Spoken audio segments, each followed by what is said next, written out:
With there being a bit more interest in slightly more obscure Marvel characters, I thought I'd do this one on my favourite Satana comic. Obviously, she appeared. She's had a bit of a recent resurgence in Witches in 2004, which is very good.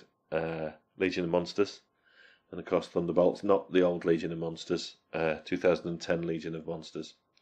So this is from Marvel Preview issue 7 from 1976, and is a Damnation Waltz, written by Chris Claremont.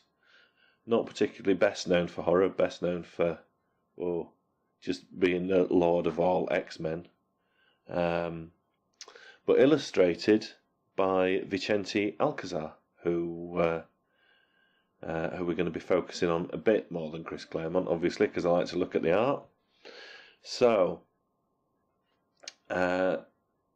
first off, let's have a little look at his style. I mean, I'm always really excited to see his work in comics. He mixes up so many mediums on one page. You'll get kind of nice traditional comic art style, kind of the standard black and white. Then you get stuff that's more scratchy, kind of just thin pen and ink drawings, and then stuff with lots of grey shading and tones and really soft, gentle stuff. And you get almost like a pencil sketch, and even within the same comic panel, sometimes you get kind of like a face done really softly and intricately, and then the hair like a kind of single lines. I think looking kind of still, even though it's black and white, it's kind of really psychedelic. You don't know what you're going to get. One other thing that he does that I really love is he'll take a single panel, fill the page with it, but fill it with different parts of the story. So you could have split it into different panels, but he's just rocking it with like this one. Just keeping the action. It keeps the action going because you've got a few aspects of story happening in one panel that your eye just kind of glides across, and then you're into another bit, and you can get more.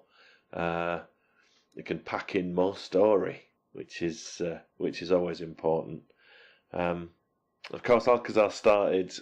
We saw him in Britain doing some of the old Star Trek and TV 21 comics, and then went to Red Circle in America, which was an imprint of Archie Comics, wasn't it? Did some of the Red Circle horror line. I'm going to do some videos about some Red Circle horror things later on because I think they're great, vastly overlooked and largely forgotten. In the 70s, he largely freelanced. You see his work in so many places. DC, Charlton, Marvel, Warren, obviously loads of black and white Warren stuff. And then settling in, he's probably best known for developing Jonah Hex as an interesting character. I do like a bit of Jonah Hex stuff.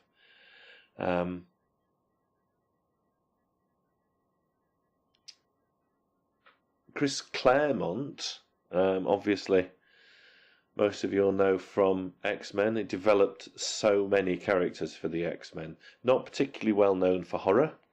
You wouldn't associate his name particularly with horror comics, but there you go.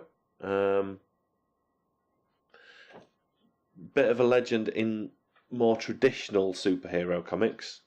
Again, not necessarily the black and white horrors, or even like the 70s Bronze Age colour horrors that DC put out and stuff. Right, adverts. Here we go.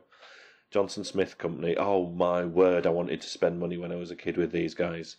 So, okay, first off, Kung Fu ring. Look at that. It's rugged, handsome, martial art ring. It gives the wearer that professional look. It says karate on it, and it gives you a professional what? Hypnotism record? Oh, do you know what? Just control people's minds. It turns you into a Jedi. X-ray specs. I actually bought some of these a couple of years ago. I was so excited and then so disappointed because they are rubbish. Oh, and just these horrific items that are terrifying and short-legged and freaky, and you wouldn't want them ever. Right. Part 2. Yeah, so we can see. I mean, if it's just his mix up of art and styles. Look at this whole page. It's getting so much narrative in there, so much backstory, so much of what's to come, so many different styles. Just with one, and you're right. You know, you just read the panels, read the boxes, the speech bubbles, everything. But your eye kind of takes it in as one whole thing, and he's getting so much time. It's not wasting any pages. It's really fast-paced storytelling. I guess some of this could be down to Chris Claremont's script. I don't know. It'd be nice to see the original script for this and see how much Alcazar's taken on himself to speed the action along. So yeah, Satana I do like. I like a brother, but I like Satana a bit more. It's kind of in the 70s. Everybody had to have a sexy female demoness type, vampiress kind of character, obviously stemming from Vampirella. And then there was Satana. Well, so there was Devilina. I'll do a video on Devilina. She was great. And I think it gave a lot of the European artists, I don't know, they just seem to be so stylish at drawing the female form.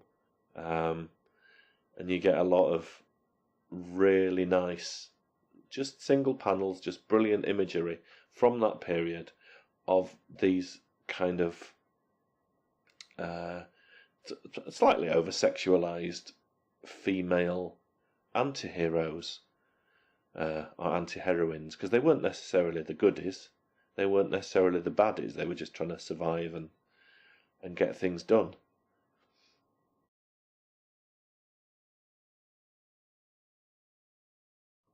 So, Satana made her first appearance in 1973 in Vampire Tales, so she'd been around a couple of years by this point. She had a Son of Satan was a brother, obviously. I don't know if you've read much of either. Their dad wasn't necessarily Satan. It turns out he was a demon, and her brother Damon decided to be a bit of a goodie and do nice things. Not like Santa, but not stab people and that. But Satana decides she was, I think she was raised in hell by her dad. He got custody, obviously, and taught her black magic, which is always handy for an estranged parent. It's a good approach to take, do the whole occult black magic thing with your kids. That's always good. So she essentially was a succubus. Which is shown in the first strip she appeared in Vampire Tales. She's not actually credited as, I don't think she is actually, I think she's not named as being Satana then, but it's definitely the character. So yeah, that's my favourite Satana story. It's definitely worth seeking out. You don't need to have read a lot of Satana to get the story. And all credit to Chris Claremont. It's equally the script as it is the art, but I just kind of tend to focus on the art when I look at these comic books. That's the thing that fires my brain. So, you guys have fun, and thanks for watching. Bye.